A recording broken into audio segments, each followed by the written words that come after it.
Welcome to IDTV.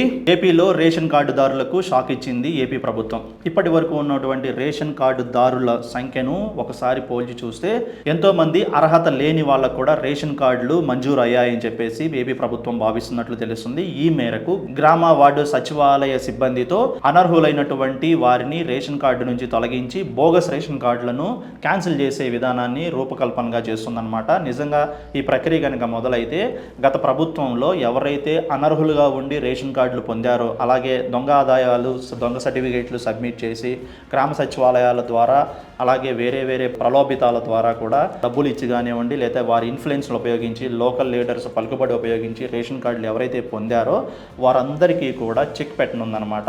కూటమి ప్రభుత్వం అధికారంలోకి వచ్చిన దగ్గర నుంచి ఇప్పటి వరకు కూడా చాలా 29,000కు పైగా కూడా రేషన్ దరఖాస్తులు వచ్చాయి. వీటిని అమలు చేసే ముందు, అంటే వీటిని రేషన్ కార్డులను ఓకే చేసే ముందు కూడా ఇప్పటి వరకు ఉన్న రేషన్ కార్డుదారులను ఒకసారి రీవెరిఫికేషన్ చెక్ చేసి బోగస్, అలాగే ఎవరైతే అర్హులు కారో వారిని అందరినీ తొలగించిన తర్వాత కొత్త రేషన్ కార్డులను మంజూరు చేయనున్నట్లుగా కూడా ఏపీ ప్రభుత్వం ఆలోచన చేస్తుంది. ఏదేమైనప్పటికీ కూడా మీ రేషన్ కార్డు నిజంగా మీరు అర్హులా కాదా, మీరు ఏ విధంగా రేషన్ కార్డు పొందారనేది మీరు కూడా ఒకసారి చెక్ చేసుకోండి. లేదంటే కనుక మీ రేషన్ కార్డు పూర్తిగా రద్దయ్యే అవకాశం ఉంది.